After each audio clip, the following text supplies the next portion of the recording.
Good afternoon to everyone. I hope I'm audible. Please write all the questions in the chat box during the webinar. My name is Parnika Medekar, and I'm an advocate at the Delhi Bar Association. A special welcome to our eminent guest today, Mr. Akash Negi, who is the General Manager of Mazagon Dock Shipbuilders Limited, Mr. Manish Bakshi, who is the Director of IDAC, and Mr. Ravi Shankar for joining us. I welcome everyone to day 2 of our webinar series. The topic for the webinar is Emergency Arbitrator and protections, and we'll be dealing with different aspects related to this webinar. Firstly, I'd like to introduce Mr. Manish Bakshi. He is the Director of ID and is a Chartered Accountant by profession. Sir, if you'd like to give us a few words. Thank you very much. Once again, on the second day of this very unique and first of its kind lecture series, organized by the IDAC, International and Domestic Arbitration Center, India, and which is knowledge powered by the Law Senate. I, on behalf of the IDAC India, would like to welcome each and every participant here and our today's chief guest, who has readily accepted the invitation to address all of us, Raj Prakash Negi ji. Sir, welcome you to this second day of the lecture series. Sir, this lecture series is organized with a very clear purpose to utilize this lockdown period and to interact and enrich on the international arbitration.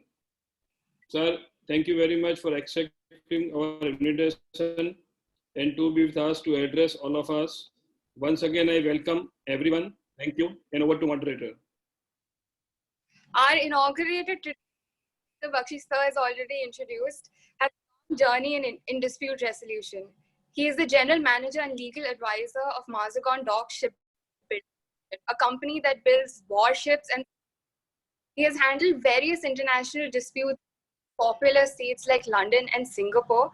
I am proud to welcome Mr. Negi to deliver his inaugural address. Thank you very much.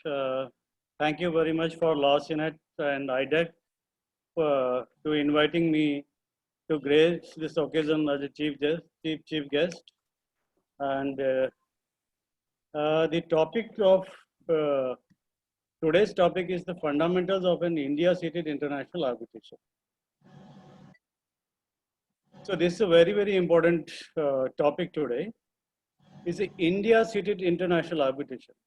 In arbitration, the seat of arbitration is very, very important in all the disputes. Actually, the seat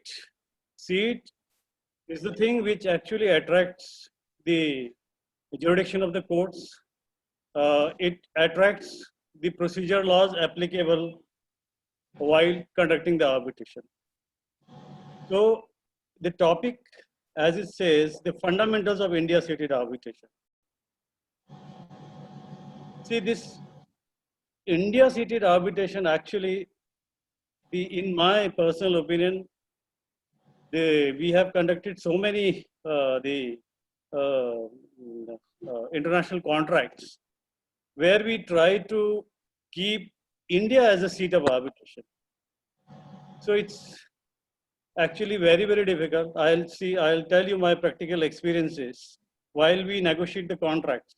Actually, we are dealing in the defense projects where we execute the contracts. The procurement contracts are there, the EPC contracts are there, construction contracts are there, and we are dealing with a lot of international firms, especially from France, Germany, because we are procuring a lot of systems which we require for the construction of ships from Germany and France and some other European countries.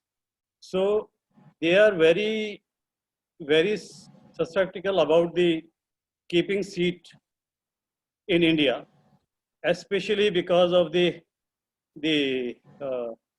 complications of the laws. In their view, they they say the keeping seat in India is very difficult because of the complicated laws. So we try our best to convince them to giving the lot of the examples how the procedures laws are uh,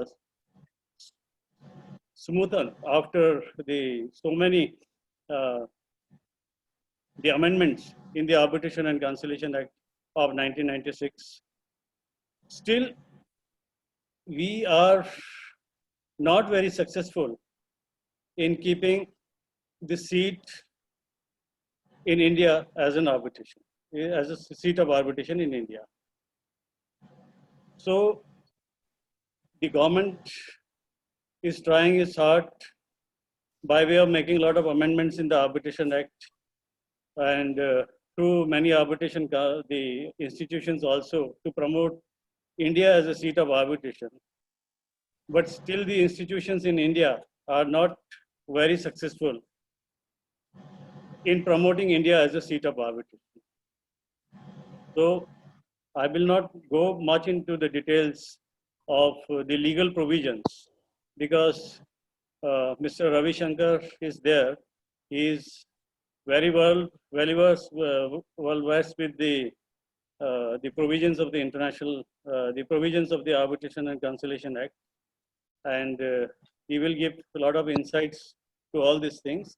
And as requested by Ravi Shankar to give me some of the practical experiences to share my practical experiences. In my practical experiences is that we are actually very unsuccessful in keeping seat in India as arbitration, and very few international contracts. We can say around 5 to 10%. We are able to convince the international parties to keep seat in India for the resolution of the dispute. Still, we are not successful, and the government has floated its own institutions also, like Mumbai Center for International Arbitration, like in Mumbai. But though the institution is established, but somehow the institution is not has not come into not done the expectations of the industry to keep to promote Mumbai as a seat of international arbitration. So in my view, the seat of arbitration is a very important from the following perspectives. First is that it attracts the procedure laws applicable. It provides the jurisdictions to the courts for the supervise the entire arbitration processes, and of course the keeping seat in India is a great source of revenue generation for the government. And if you see the studies that yearly we are giving a lot of the arbitration work to the Singapore, and they are generating a lot of revenue because of the arbitrations they are conducting in the Singapore. And as far as the contracts are concerned, the parties are insisting to keep Singapore as a seat of arbitration, or Singapore is a preferred destination for us when the parties are not ready to choose India as a seat of arbitration. But the foreign companies, especially Europeans, they insist to keep the Paris or London or Geneva as a seat of arbitration. So I hope that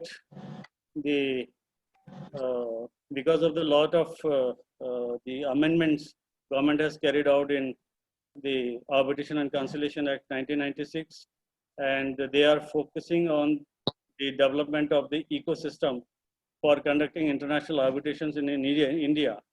So the Indian institutions, the arbitral institutions, they will also do the good job and to promote India as a seat of arbitration. Thank you very much for Raviji and Thank you, TriTech sir. for giving me the opportunity to speak few words. Thank you very much. Sir, thank you, sir. If possible, if you can join us during the question answer session. Yeah, sure, Raviji. Okay. Thank you, sir. I would also like to introduce you to the speaker of today's webinar series, Mr. Ravi Shankar. I hope I'm audible. Yes, yes. All right. He has over 27 years of experience in dispute resolution and is an AOR with the Supreme Court of India. To say the least, sir is an authority of arbitration in India presently. So,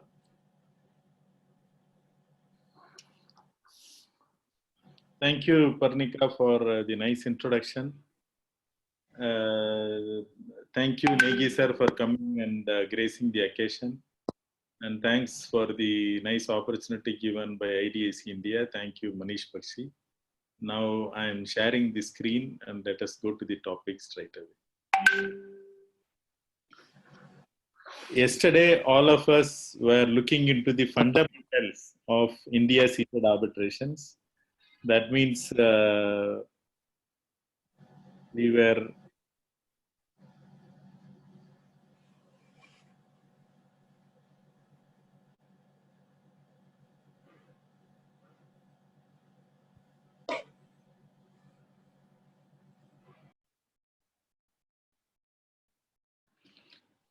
we were discussing about the basics of the international framework, starting from New York Convention, followed by UNCITRAL model law, and how India responded to the international requirement in creating a globally recognized uniform mechanism joining the economic powers of the world.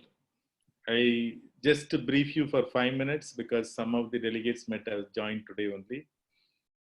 After Second World War, all the strong economic nations wanted to bring in a kind of hassle-free trade between the developing and developed countries to bring in some kind of unanimity, unity, and also a balance in the world.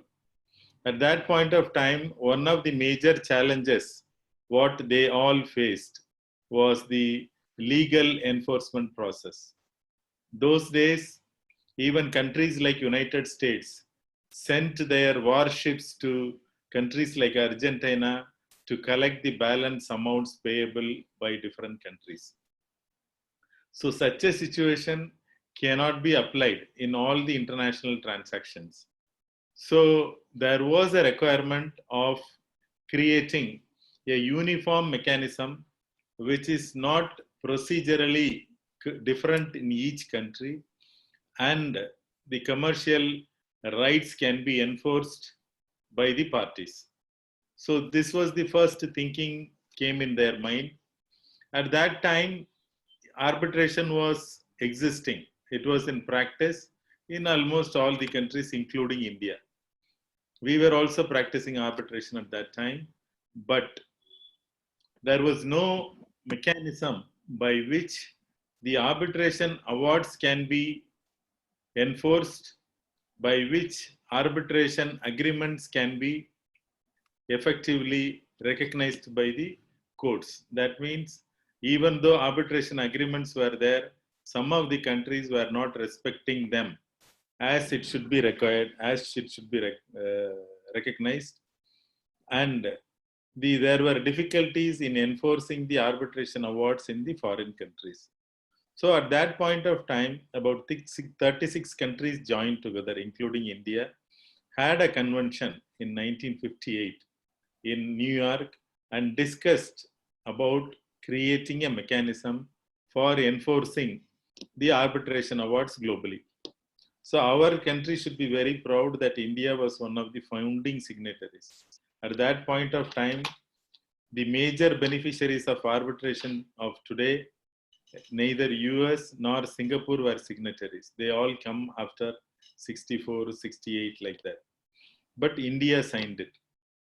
By which what we achieved was, we became a party to a convention by which all the parties to the convention agreed for two things. One is for recognizing the arbitration agreement. That means in a contract, if a party is provided for an arbitration agreement, then courts cannot interfere and deal with the disputes.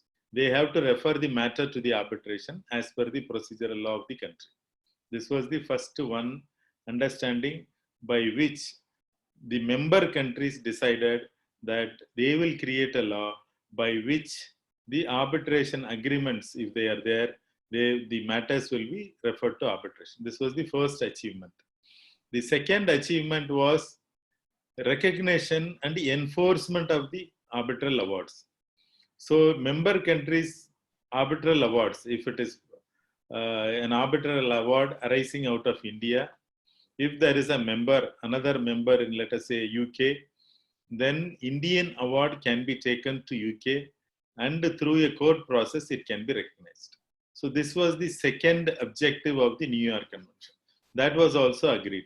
Now, it is very interesting to know that more than 160 countries have signed the New York Convention. So now we have a mechanism by which member countries, if they pass an award, that award can be taken to the other country and enforced, get it enforced like a court order.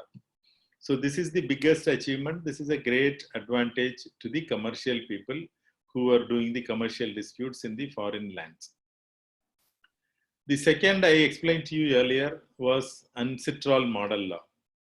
The third challenge which came to the parties at that time was every country had a different type of law. So the lawyers also, commercial people also cannot study all kinds of law before preparing an agreement. And it also created procedural difficulties. Some of the countries accepted even code of procedure to be part of the arbitration process. So at that point of time, UNCITRAL came forward and developed a model law, which was, they lobbied to many of the countries, and now 63 countries have almost similar law in the lines of the UNCITRAL model. So now we have a mechanism by which courts will refer the matters to arbitration if there is an arbitration clause. Number two, awards passed in the member countries subject to some conditions will be enforced in the other countries. Number three is we have a uniform arbitration law in majority of the world. So with these three achievements, and we enacted 1996 Arbitration Act, we amended it again in 2015, brought in a lot of efficiency, transparency in appointment of arbitrator, and reduced the interference by the courts, ensured finality of the arbitrators, everything. Now in 2020, that is 19 Act has brought in a shape for the institutional arbitration in India, because 95% of the arbitrations which are seated in India are ad hoc arbitrations. They are not administered by institutions. The appointment is done by the courts, and the rules, fees, everything is fixed by the arbitrators themselves. So to avoid that and to ensure a kind of transparency and rules for administration, now India is also promoting institutional arbitration. In this institutional arbitration, there is going to be a big change after New Delhi International Arbitration Center comes into reality. It is in the process, it is going to come. But we need not wait for that institution. Already there are many institutions which are administering arbitrations, international arbitrations in India. I explained to you also yesterday, there is a Delhi International Arbitration Center, Mumbai Center of International Arbitration, IDAC is there, Nani Palkiwala Center is there. There are many other institutions coming back. some of us may raise a question, is it healthy to have so many arbitral institutions? That is a wrong perception, because China is effectively and efficiently managing 780 arbitration centers all over China. Because there is no ad hoc arbitration available in China, only institution arbitrations are available. So they have promoted well-planned, well-prepared, well-infrastructured arbitration centers all over China. So a day will come, India also will have many arbitration centers who work efficiently. Now we saw about the procedural law, if an arbitration is seated in India, and we also saw about the substantive law and the law governing the arbitration agreement. Once we choose the seat, the Arbitration Act of that country applies as a procedure. Substantive law and law governing the arbitration agreement can be chosen by parties by choice. As we discussed earlier, there can be a neutral seat, there can be a neutral law also. This is called the beauty of party autonomy in international arbitrations. Now we are coming to the today's topic. Today's topic is about interim protections in the international arbitrations. Now we are assuming that the arbitration is happening in India, and then going to discuss about the interim protections available in India and the concept of emergency arbitrator. Many of you are raising your hands. I request you to hold on till the end of the session. In the end of the session, there will be a question answer session. You can type your questions in the chat box. The chief guest and myself will try to answer all the questions possible within the time frame. Now we are moving to the interim protection when it becomes necessary.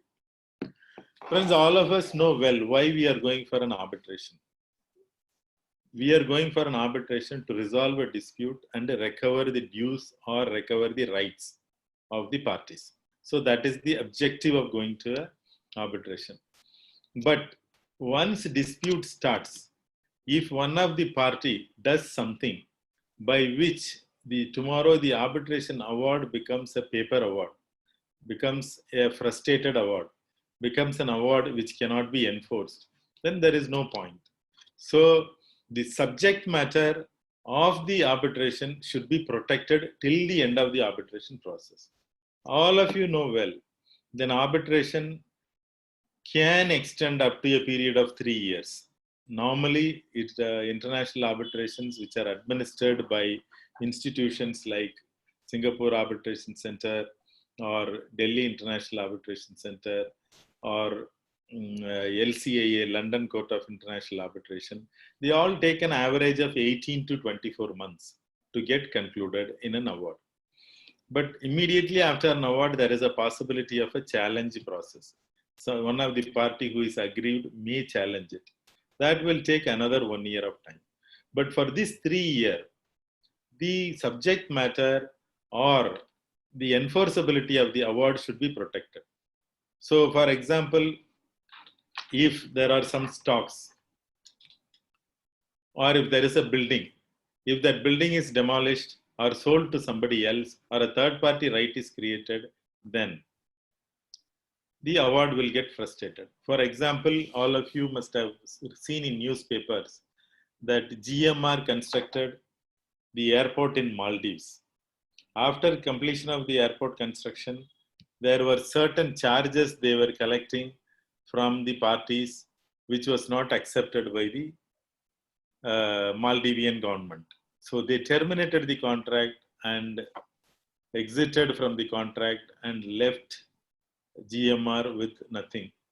So GMR had to go to Singapore court because Singapore was the arbitration seat and got an injunction protecting certain of their rights.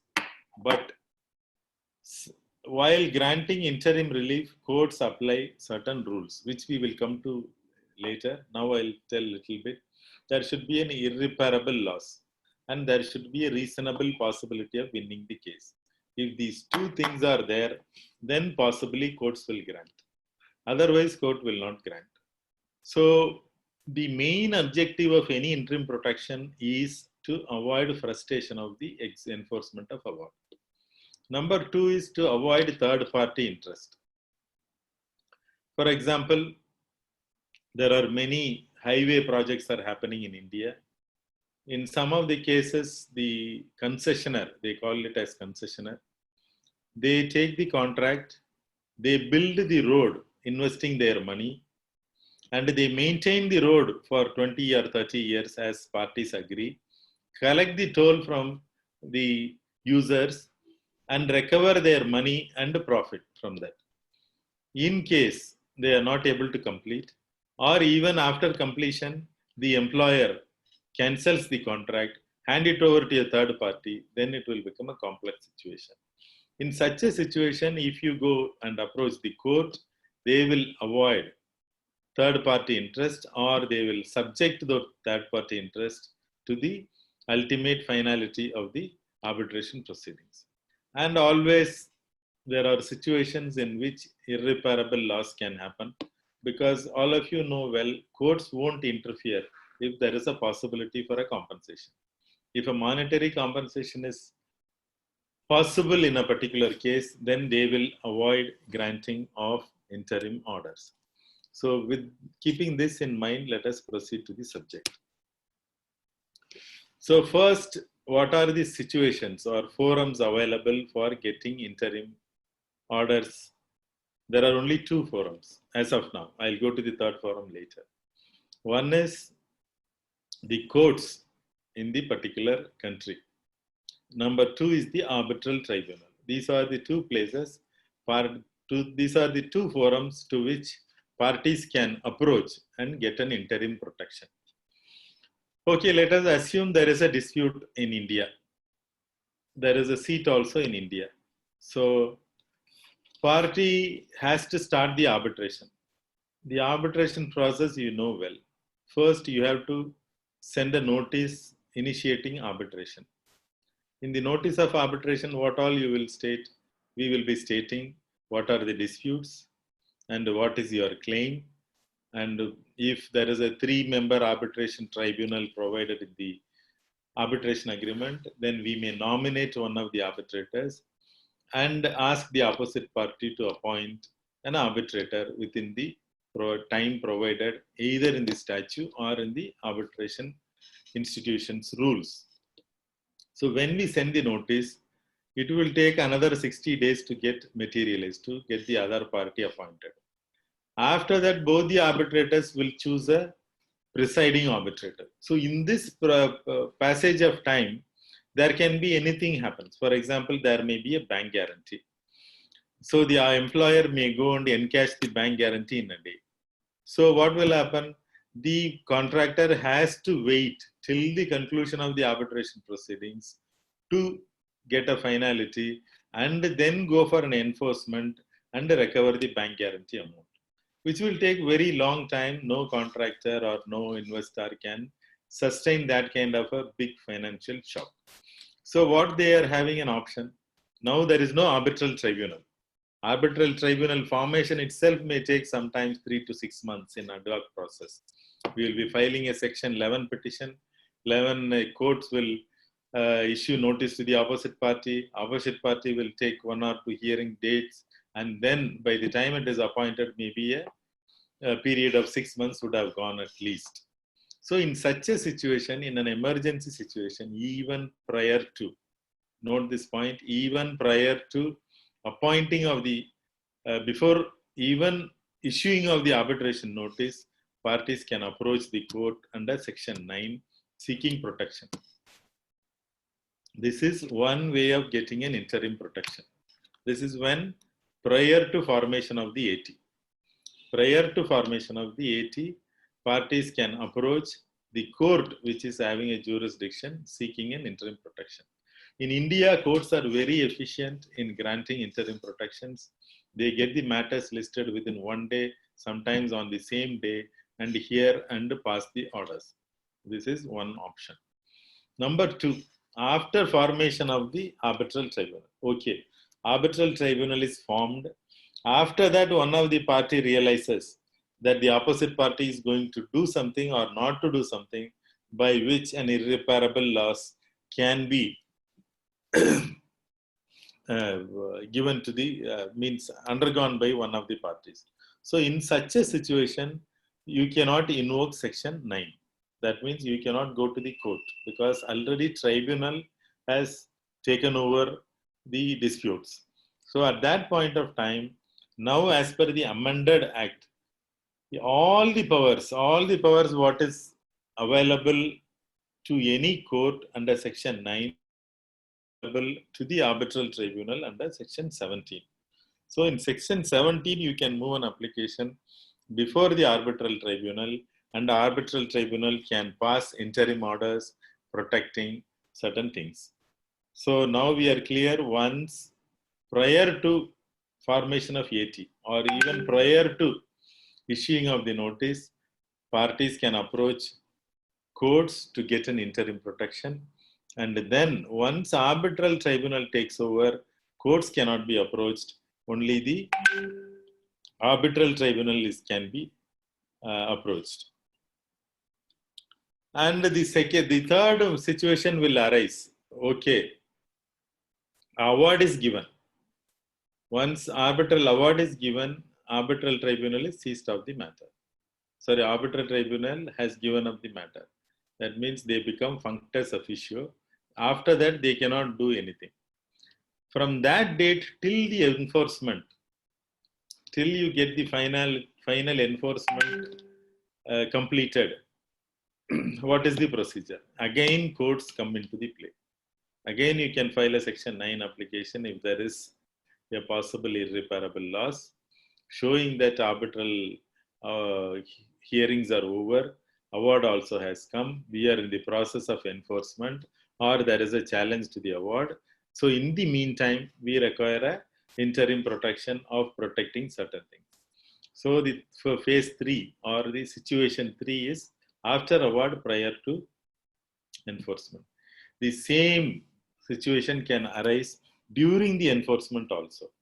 During the enforcement proceeding also, the parties can approach the court having jurisdiction and seek for the either securing the amount or protecting the arbitration claim or any other situation, whichever is possible. So now we have seen 4 situations, one prior to formation of AT, one after the formation of AT prior to award, then third one is after award and prior to enforcement, fourth is at the time of enforcement. In this, except section 17, during the arbitral proceeding, all other places we have to approach the court. And at this point of time, I should also tell you that international arbitration proceedings now are having a separate jurisdiction with the high courts. So you need not go to the district courts, you can go to high courts. Now let us see what are the possible things that can happen.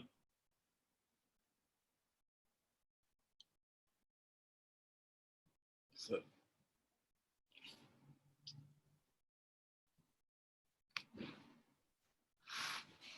prior to formation of arbitral tribunal, what kind of powers are given? The courts have the powers to preserve, or I'm not taking the other things, I'm taking only the commercial things. So the preservation of some property or preservation of some right, interim custody of sale of any goods which are the subject matter of the arbitration agreement, or securing the amount in dispute this in the arbitration. This is very important because in some of the cases you might have seen, there will be trading companies making huge trading, but their turnover will be very high, but reserves will be low.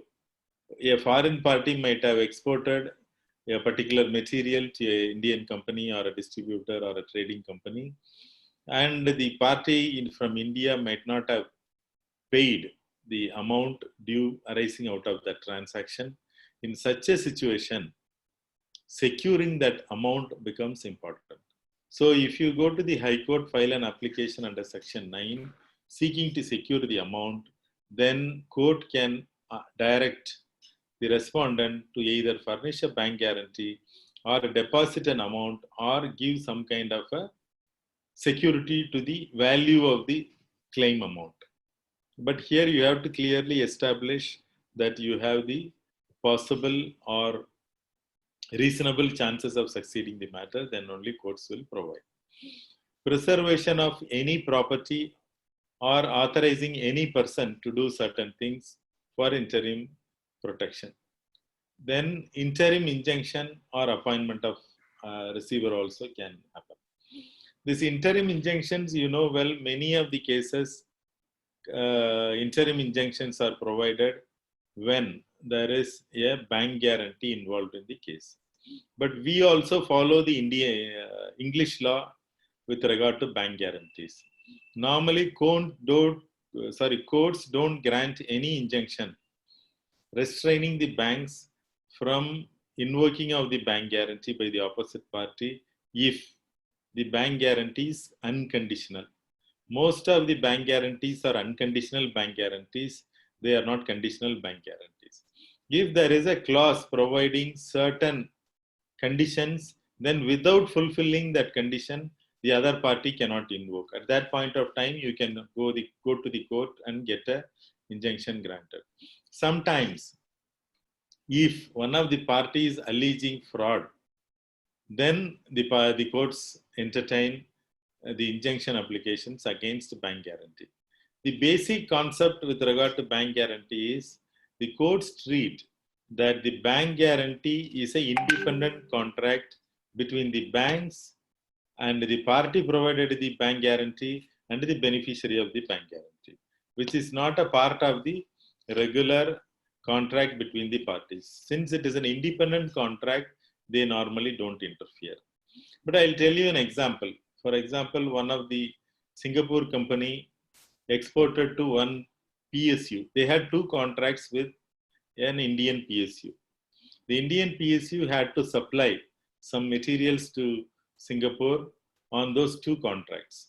One contract was obligations were completely fulfilled by the Indian company PSU, but the second contract, they could not fulfill the obligations.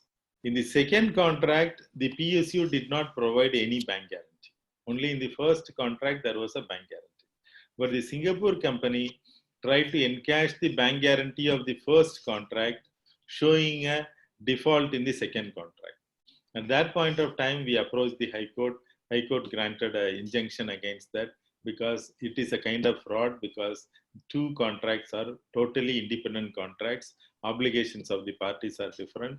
So in a contract where obligations are fulfilled by one party, the other party cannot take advantage of the bank guarantee and try to invoke it.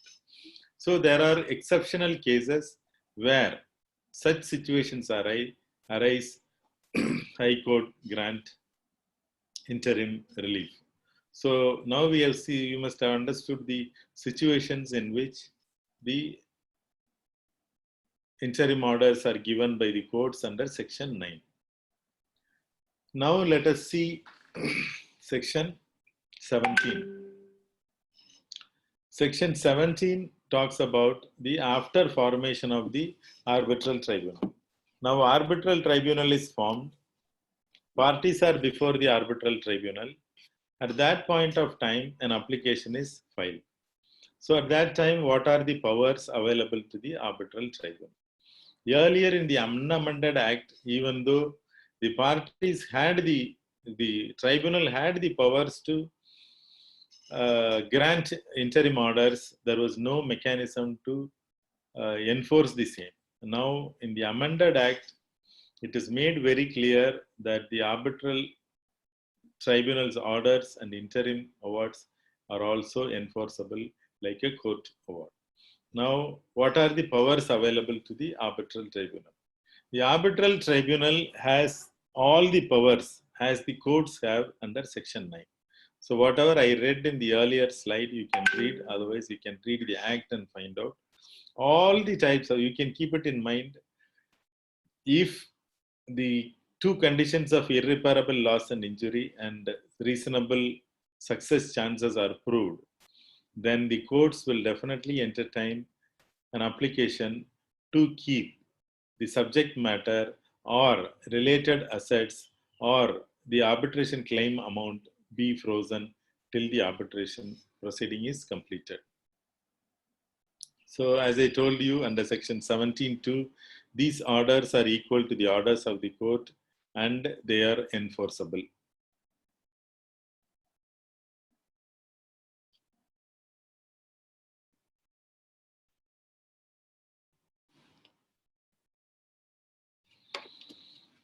And this act clearly provides another important bar. When arbitral tribunal is formed, then if a party approaches the court under section 9, the courts should not interfere in that particular matter, because they have to send the parties to go before the arbitrator and get that interim relief. So there is a clear bar. So parties should not try to venture to go to the courts instead of going to the tribunal in case of the already arbitral tribunal is handling the matter. Now the other important thing is it is an appealable order. The order passed by the court granting or rejecting interim order under section 9 as well as by the tribunal, arbitral tribunal under section 17 are appealable to the court. That is the provision in the act. So now we have seen section 17, that is the powers of the arbitral tribunal.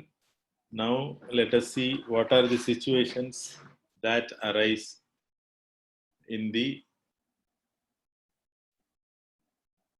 I forgot to tell you one thing. These are all situations against a party located in India. We are not talking about a party located in some other place. For that, I will come to you little later. All the three situations are assumed that the respondent is staying in India, in the jurisdiction of the Indian courts. Then only these are all going to apply. Now, after the award during the enforcement, after the award amount is specified, reliefs are specified, at this point of time, what kind of interim order that can be obtained? This is also against an Indian party. Mainly the interim orders may be required for securing the subject matter of arbitration. And as I told you, certain type of injunctions to avoid third-party interferences, third-party right creation, or losing of a total contractual rights, those kind of things. Number 3, main thing is you can also seek for an interim order to secure the award amount. Because even after the award, the respondent or the loser, whoever is the losing party, may try to run away from the obligation of satisfying the award, may divert the funds to other accounts, may not keep the sufficient amount in the accounts. So in such situations, before they arise, you can also approach the court by an application to secure the award amount. That is also, these days, high courts are very fast in granting. So such an injunction, for example, the one company may be operating a current account. You got the details of the current account. So you can go and file an application saying that I have an award worth of 75 crores. So please grant an injunction, restrain the banker as well as the losing party from using, to the extent of 75 crores in the current account, so that then the banks won't allow drawing of that 75 crores and that amount will be frozen in the account. So that is called securing the award amount. So this is what is with regard to the after award, with regard to an Indian party. Now let us see what are the options available for getting an interim order against a foreign party. Now India is having the seat. One of the party may be an Indian party or a foreign party, but the other party is a foreign party. So in this situation, what are the best options available to the party asking for an interim relief is the question before us. The best option is to go to the foreign country, go to the court having jurisdiction over either the property or the assets or over the jurisdiction of the office of the respondent and seek an interim order. This is the best foolproof system. But we are all aware that it is not such an easy thing. It can end up as a very expensive matter, and we also don't want to go to court so easily to a foreign country. It may involve a lot of expenses. It also requires involvement of foreign lawyers. We don't know what is the procedure available in that country, all those issues. So in such a situation, what are the other possible options available? Here only it comes the emergency arbitrator provision. The emergency arbitrator is an arbitrator appointed on ad hoc basis for handling an application under with regard to only the interim order. I'll put it this way. This is an arbitrator, sole arbitrator, appointed by the institution on the application of one of the parties to decide only the interim application. This is one new invention which has come in the, we can say, 80s. And now because Singapore Arbitration Center, ICC and all leading, even Swiss Court of Arbitration, all of them are using emergency arbitrator provision. They are becoming popular. We will see that in detail in the later part of the session. Now, the fourth option is taking an order from an Indian court. Here, you have to see the problem. The party is from a foreign party and seat is in India. So at this point of time, how effective will be the Indian court order? I fully accept that enforceability of that order will become an issue, but at the same time, when seat of arbitration is in a particular country, if the court sitting in the seat of arbitration is granting an interim order, then definitely a foreign party will also like to obey to avoid other legal consequences. So you can also use it as one of the options to get an interim order against a foreign party when seat is in India. If it is in other places, it is a futile exercise. If seat is in India, it can also be one of the options which can be explored. Now let us see what is this emergency arbitrator. Emergency arbitrator is a creation of arbitral institutions. It's a creation of arbitral institutions. And this, all of us know well, the source of power for an arbitral institution comes from the arbitration agreement. Once in the arbitration agreement, you specify that the rules of ICC will apply to the arbitration proceedings. That means you are incorporating the entire ICC arbitration rules into the arbitration agreement. The law assumes like that, because you are binding yourself under a particular rule declared by an arbitral institution. So in that rule, there is a provision for emergency arbitrator. So even in cases where the parties have decided to have a clause with 3 arbitrators, the arbitration agreement does not say anything about the emergency arbitrator, but still, if one party makes an application to the arbitral institution seeking for an appointment of emergency arbitrator under the rules, from the powers obtained from the rules, the arbitral institution can appoint an emergency arbitrator. So who will be an emergency arbitrator? Any arbitrator empaneled by the institution can be an emergency arbitrator. And the most important thing is that emergency arbitrator scope of work and authority is confined only to the interim order. After that, they will have no role to play. That means the interim application is filed by a party. Normally, the process is like this. A notice of arbitration is filed. Along with that, an arbitration claimant will go and apply for an emergency arbitrator. The emergency arbitrator application will be entertained by the arbitral institution very fast. I will tell you later. Many of the institutions like SIAC, they appoint the arbitrator even within 24 hours from the time of application. So such a faster mechanism they have. Once the emergency arbitrator is appointed, then the time runs very fast. The whole process gets completed maybe in a week or 2 weeks' time. But the emergency arbitrator who was appointed for the purpose of emergency arbitration will not be a part of the arbitral tribunal.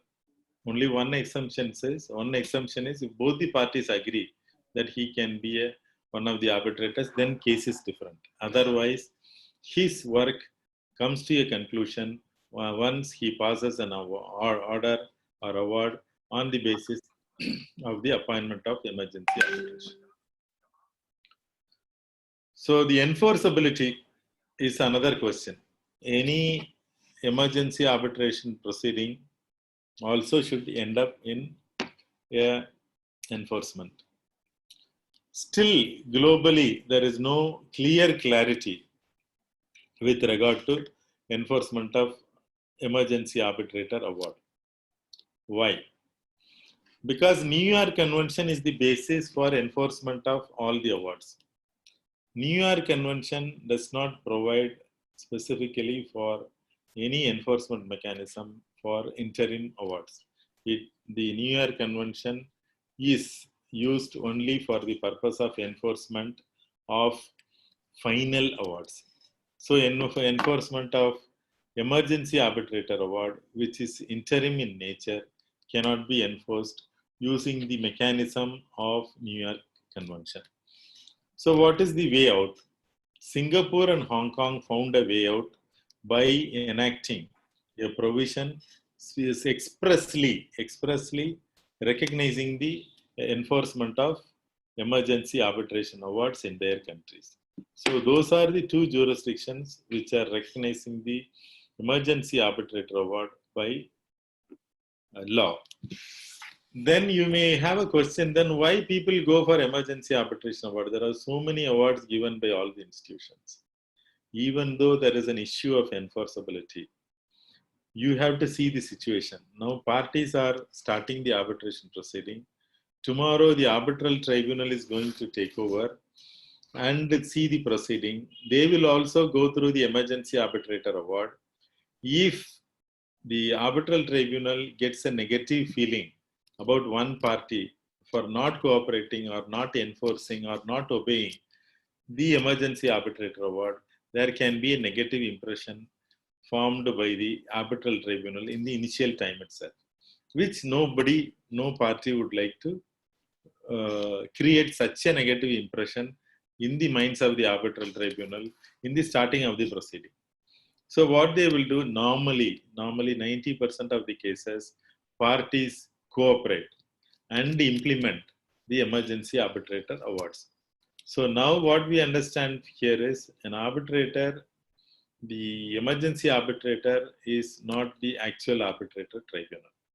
It is a creation of an arbitration institution just for disposing of an interim application filed by one of the parties prior to formation of the arbitral tribunal. This is clear. Even though there is no enforcement, no assured enforcement of the emergency arbitration proceeding, award, the emergency arbitration proceeding and awards are very famous internationally because normally parties cooperate and obey the emergency arbitrator awards.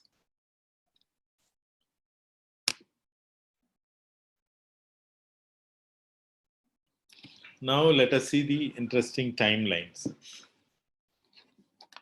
As I told you earlier, The arbitral institutions are very fast. If you file an application today, before the same time tomorrow, the arbitral institutions appoint an arbitrator, emergency arbitrator, and they will furnish all the details within the same time. And normally, the emergency arbitrator take over the file and start communicating with the parties within a maximum of 48 hours. Now, email is there, telephone is there, so the parties are contacted immediately. Hearings are happening within 10 days. In some of the cases, hearings happen within 7 days because the parties are asked to respond. That means the respondent is asked to respond to the application of the petitioner within 3 days, 4 days, like that, online, and local councils are engaged. And within 10 days, there will be a hearing either by way of online or even a practical physical hearing, and matters are resolved within a week or maximum of 2 weeks. So such a strict timeline is followed in the emergency arbitration proceedings. Now, the main important thing is what is the approach of Indian courts with regard to emergency arbitrator award. In India, emergency arbitrator awards are not enforceable. So far, there are a couple of cases dealt with by Delhi High Court and Bombay High Court. Those emergency arbitrator awards are taken as a basis for obtaining Section 9 orders before the courts. Then why they should go to emergency arbitration? Emergency arbitration award helps in a way to analyze even technical matters in a minute way, and it gives a platform or it gives a basis for courts to easily decide the matter. So even parties knowingly that in India, emergency arbitration awards are not directly enforceable, still parties to choose to go to the emergency arbitrator, get an award, and on the basis of that, they apply for an application, injunction or any other order under Section 9 in Indian courts. The same formula of providing interim orders are followed in emergency arbitration also. The parties seeking emergency arbitrators award has to prove that an expected irreparable loss if the parties are not protected, and the parties also should demonstrate reasonable chance of succeeding the case. So this is with regard to the emergency arbitrator. Now my presentation comes to an end. Now all of you who have questions are requested to type their questions in the chat box so that our chief guest and myself will try to answer the questions as much as possible today.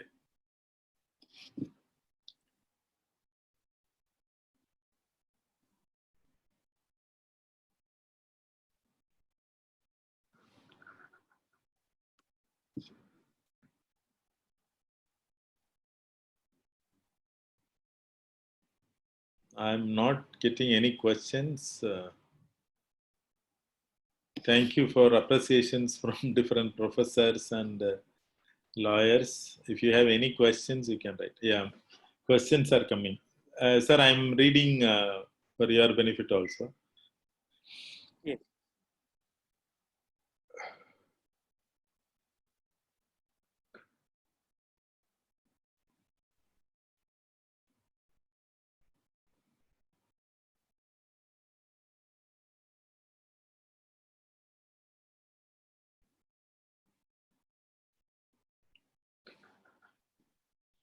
My first question is, yes, we will give an email ID before the end of the session. You can write your questions to that. Now the question is, first question is why emergency arbitrator awards are not enforceable in India?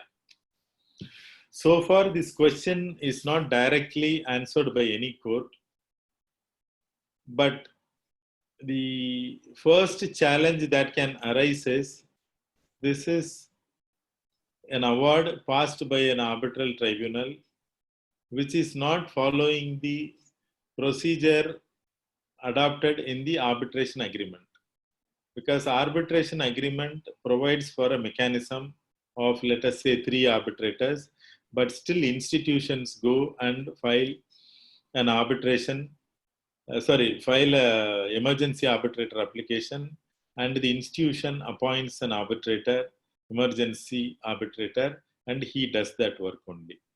For this clarification, actually prior to 2015 amendment, Law Commission of India recommended to the Ministry of Law, recommending to incorporate emergency arbitrator provision also in the act, but somehow government chose not to incorporate that provision, so it could not come into practice. Number 2, the main reason is New York Convention does not recognize enforcement of an interim award. So that is the second reason why emergency arbitration award is not enforceable in India.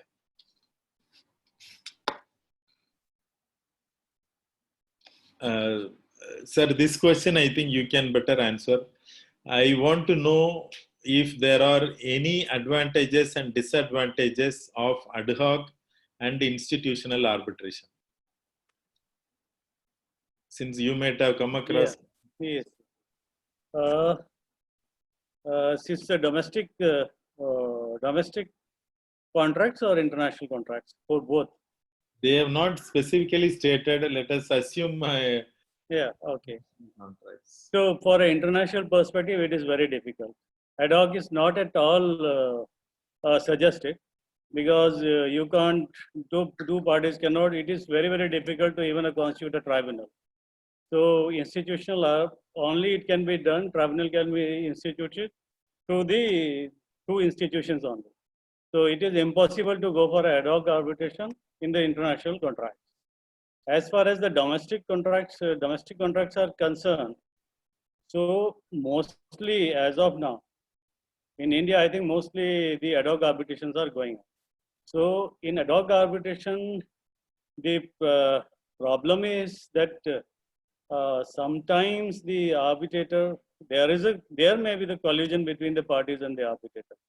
So in my view, sometimes it is very difficult to get a fair award in the ad hoc arbitration, because the party who are having the advantages, they are having the contacts with the arbitrators, and there are some kind of collusion is definitely there in the ad hoc arbitration. As far as the institutional arbitration is concerned, in the institutions, they have the wide list of arbitrators from every field, whether it is from the technical, whether it is from the legal field, or all. And the parties are free to choose arbitrators from the list provided in the institution. So in my view, I think we may prefer for the institution arbitration. Actually, we should prefer for the institutional arbitrations, because they provide us the good administrative facilities for conducting the arbitration. So once the dispute is there, we can refer it to the institutions. Then the institutions can provide you the good assistance, not only choosing the arbitrators, providing the venues and all other things. And their fees and everything is prescribed. So both the parties are well aware that what will be the cost of arbitration, what will be the fees of the arbitrators and all that. So whereas in case of the ad hoc arbitration, see, if we appoint the judges, ex-judges as an arbitrator, in that case their fees are very high. And once you constitute the tribunal, then in the preliminary meeting, they will dictate you for the fees. So in that case, you don't have the choice actually. So in my view, the arbitration institutional mechanism is a better option rather than going for a ad hoc arbitration. Thank you, sir. Thank you for a very enlightening reply. Now, one more question has come is there any judgment which deals with emergency arbitration? I will just orally tell, you can note down. HSBC PI Holdings Mauritius Limited versus Avitel. This is a 2014 case dealt with by Bombay High Court. This dealt with an emergency arbitration award. The second case is Raffles India versus Educom. That is a Delhi High Court judgment. These two judgments dealt with emergency arbitrator award. So you can search for it and find out. The next question is, how can interim protection will avoid the involvement of third party interest? This is like our regular injunctions. For example, the disputed property should not be sold or pledged to a third party. So that kind of interest, third party interest, can be avoided by an interim order. The court will say that direct the respondent not to create encumbrance or any third party interest over the subject matter of the arbitration. So that is how interim protection helps to avoid third party interest.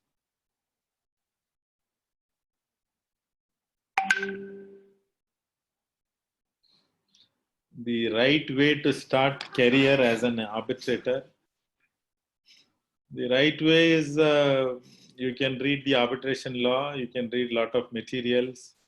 And if you are interested in international arbitration, then you can do a course in Chartered Institute of Arbitrators in UK. If you become a fellow, you get qualified to get empaneled in the international institutions handling international arbitrations. Otherwise, domestically, if you have contacts, parties can appoint you as arbitrator. That is how normally all arbitrators start their practice. Even in small cases, if you involve and become an arbitrator, after some experience, the bigger matters will come to you. So that is how the arbitrator profession has to be built up, at least in India. Mainly in what situation emergency arbitrator can be done. Emergency arbitrator, as I told you, any interim order, instead of going to the court, you can apply to the institution, and the institution will appoint the emergency arbitrator.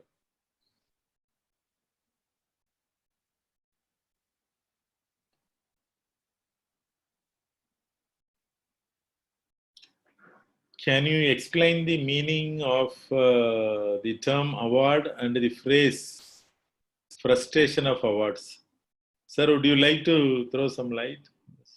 Frustration of arbitration awards from enforcement. Frustration of awards means if it is not enforceable. If there is a problem of enforceability, in that sense is talking. No, frustration of awards. See, frustration of awards, I don't know in what terms he is asking for the frustration of awards. See, the frustration of awards, this term can be very well used by the international parties. Whenever we are going into the contracts, they say they getting awards, then it is very, very difficult to enforce in India, because the courts, rather than acting as a supervisory jurisdiction, they go into the merits of the case and act as an appellate court. So that is the big apprehension of them, and the awards linger in the courts for years together without any fruit.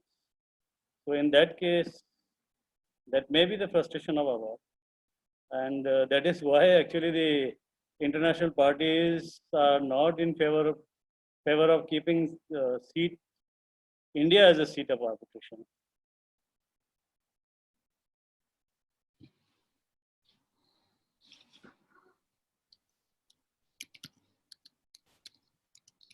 Thank you, sir.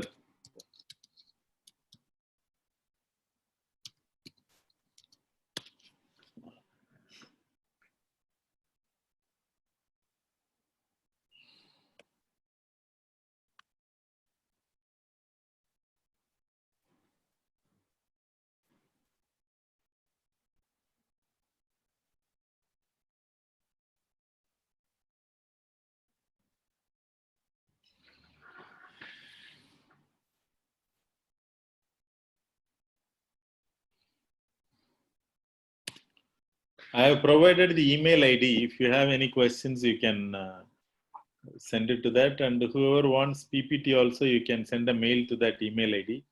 We will forward you. Now I have few more questions. We will handle that.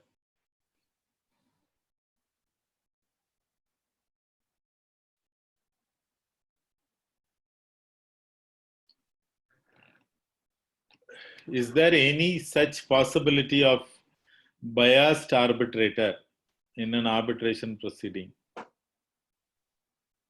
Sir, would you like to throw some light on it? Yeah. See, absolutely the possibility is there. So in the domestic contracts, we have some few experiences where the arbitrators are biased, especially where the more than one arbitrator is, when the tribunal is constituted by more than one arbitrator, and the parties choose their own arbitrators. One is for claimant, another is for respondent, and finally they choose third person as a presiding arbitrator. And the biasness, some kind of biasness is always there, because the person who is acting as an arbitrator for his own party, he definitely favors his party during the arbitration. This we have seen in the ad hoc arbitration. I don't have much experience about the institutional domestic arbitrations, but in ad hoc arbitrations, definitely there is some kind of biasness of the arbitrators in favor, in their party's favor. So it is always there. It cannot be 100% fair. And sometimes we experience that the party's arbitrator, they try to influence the presiding arbitrator also. So that is there. So possibility is always there. So that this can be minimized only by remaining very cautious at the time of the constitution of the tribunal, that we should choose the good arbitrators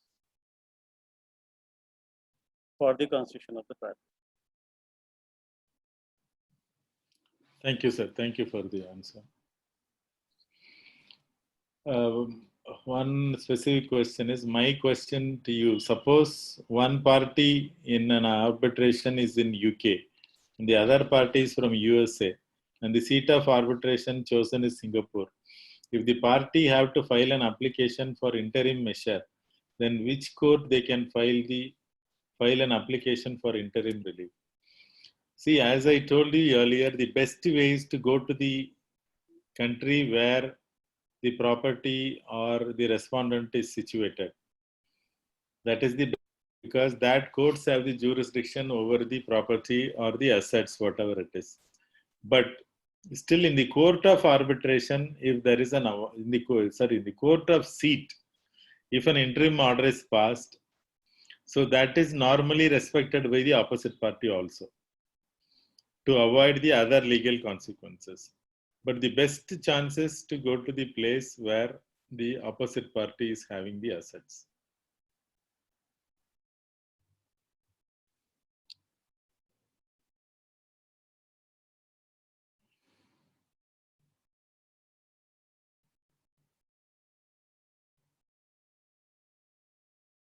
Sir, this thing you can reply.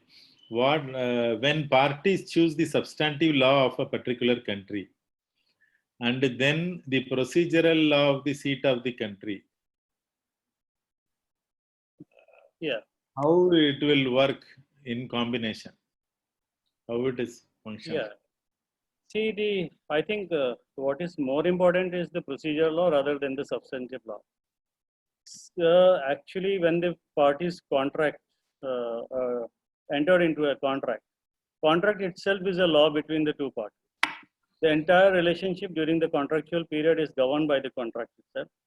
And absolutely, it is a law between the two parties, unless and until it violates the provisions of the substantive law. So the substantive law will come into picture only when if there is a problem with the interpretation of the contracts executed between the two parties, or if any party chooses to challenge any provision of the contract saying that it violates the substantive law.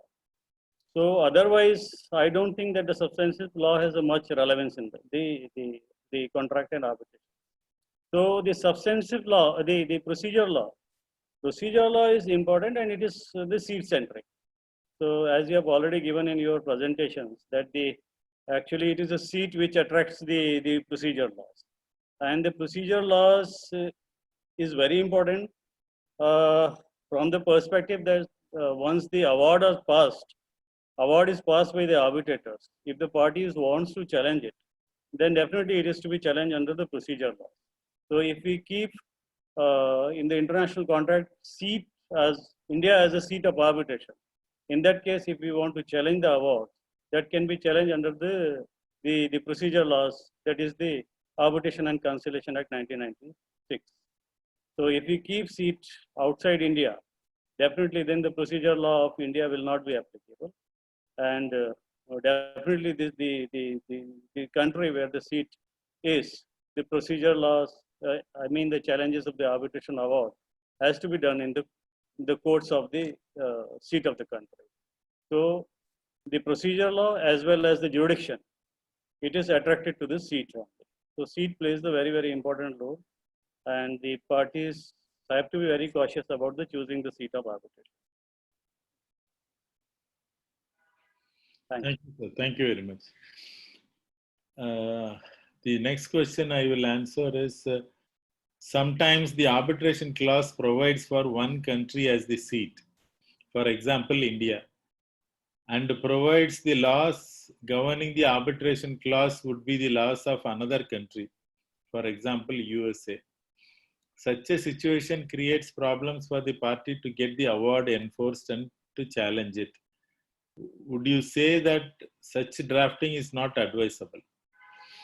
Yes, in my opinion, even though you have to provide three laws. One is procedural law, which comes with the seat. Number two is substantive law, which is used to interpret the obligations of the parties. The law governing the arbitration agreement, that is arbitration clause. You have to specify all the three, but preferably you will confine your focus of choosing different laws only to procedural law and substantive law. Better choose the law governing the arbitration agreement as the procedural law which you have chosen. That means the law of the seat. That will reduce the complications. But anyway, that won't affect the enforcement. Anyhow, enforcement has to be done. Sorry, enforcement or challenge. It won't affect the enforcement because enforcement will happen only in the respondent's place. With regard to challenge, all of you keep it in mind that challenge can happen only in the seat. Nowhere else it can happen. Challenging of an arbitration award delivered or pronounced in Singapore has to be challenged only in Singapore. It cannot be challenged in India. Same way, if an award is given from the seat of India, it has to be challenged in India only. The foreign countries cannot entertain any challenge. They can only resist enforcement. There are some basic principles which have to be followed. One is public policy. Only on those grounds, the courts in a foreign country can refuse enforcement. Nobody can re-evaluate the award, international award given in a different seat once again on merits. So this is very important.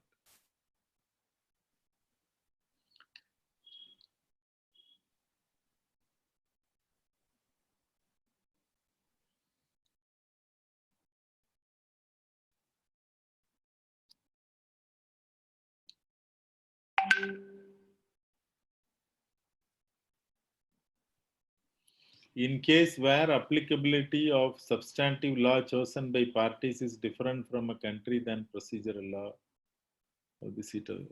Yes, that can be there. I already told you. Seat comes with the procedural law. Seat and procedural law cannot be different. but substantive law can be from different country. For example, you are choosing an Indian seat, so automatically Arbitration and Conciliation Act becomes the procedural law.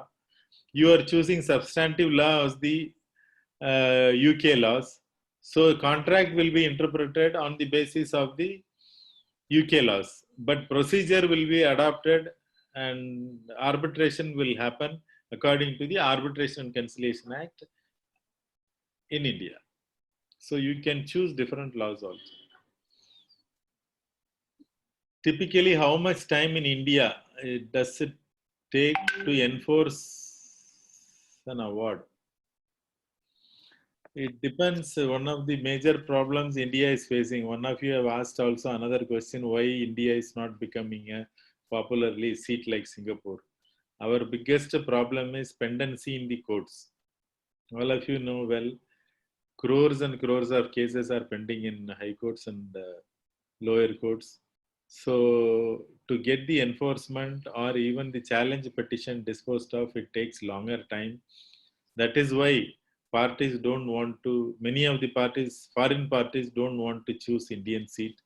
So the government should come to some kind of a special mechanism to resolve this issue. You can also see the Dubai International Financial Center, Qatar International Financial Center models, where the arbitrations happening in those financial centers are dealt with by a court which is situated there only, and no other national court has the jurisdiction. So within a week's time, the challenge proceedings are finished off. So such a mechanism should come in India so that we also get a neutral seat tag and people start coming to India for doing arbitration. The main reasons for going to Singapore for doing arbitration. As I told you, Singapore is a small country, but their courts are very efficient, so and faster. So the arbitration related litigation takes very less time. And Singapore recognizes all the New York Convention countries. So all the other countries also recognize Singapore. And Singapore has promoted it like a most favorable arbitration center of the arbitration seat of the world, which succeeded. So still our courts have to do something. Then only we can also claim such a position.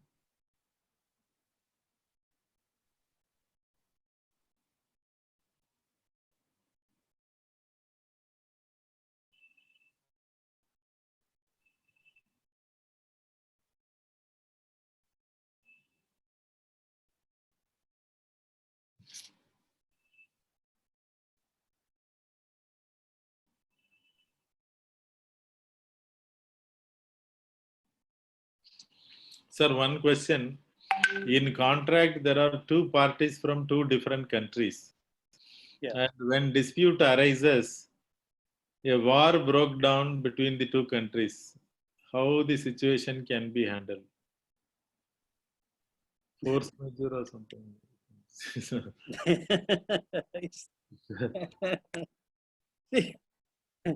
Had it been a contract, we would have definitely applied the force majeure clause. Yes. But conducting arbitrations, I don't think there is a provision for force majeure. So I think only the thing is, see, if the war broke down, and suppose the arbitration is being conducted in India, and the time limitation is there for the conducting the arbitration, that is 1.5 years. In that case, as per the provisions of Arbitration and Conciliation Act 1996, you have to apply to the court. Parties have to apply to the court for the further extension. So, when the situation normalizes, thereafter the arbitration proceedings will resume. Thank you, sir. Yeah. Now, another interesting question. What is the future of commercial litigation after post-COVID? Whether there will be many contracts that are breached during the lockdown and the effect of force majeure in ADR. See, this this force majeure and COVID, there are so many articles have come. But it depends on the force majeure clause, what is provided in your contract. If any of the contracts says something like pandemic or epidemic or something, then this can be applied. Otherwise, act of God and those kind of things, only courts have to come for a rescue to help us out. As of now, we cannot be sure that COVID will be treated as a force majeure, even though this kind of pandemic situations are not incorporated in the force majeure clauses. We have to keep our fingers crossed, because if there are narrow force majeure clauses, then this may not be applicable. Yeah, I would like to add, Raviji, here. Yes, sir.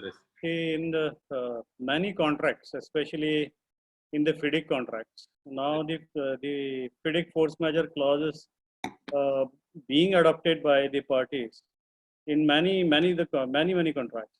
So there is a term.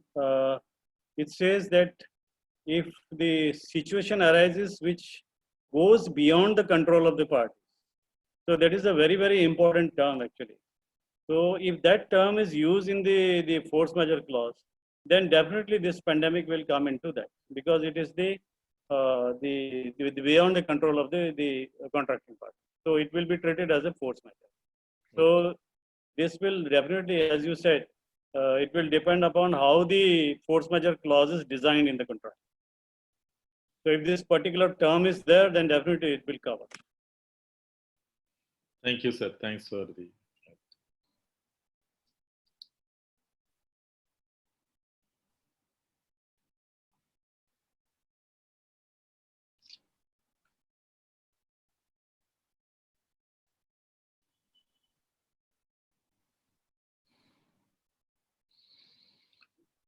Can you throw some light on the interface of emergency arbitration award and the crucial law in the area of international law? See, normally you have to see crucial law determines the seat. When it decides the seat, then naturally emergency arbitration is also a provision governed by the crucial law. So there is, I don't see any big difference in that.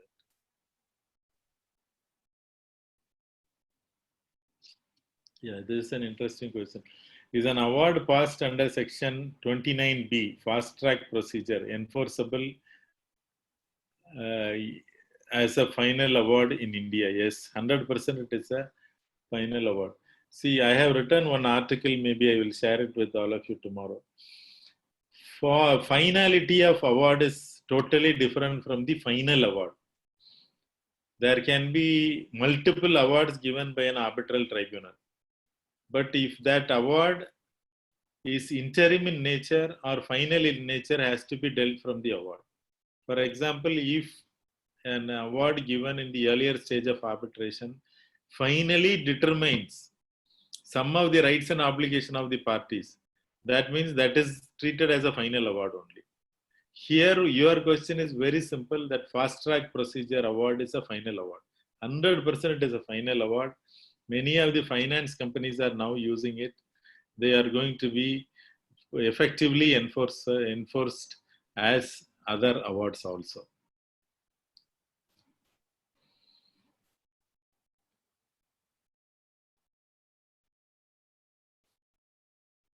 But you have to put in your arbitration clause that fast track procedure will be applied. Then only it can be used.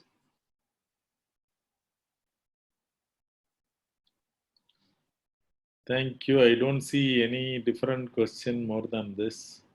So it's almost 4:24. I thank our chief guest for coming all the way and being with us the whole time. And I thank the participants also. Now there will be one form which will be provided in the Facebook. Tomorrow we will flash it here also. Please fill up the form, whoever requires the certificate of participation. So that we will be flashing it here tomorrow. Thank you all. Thanks for attending this program. Thank you so much. See you tomorrow.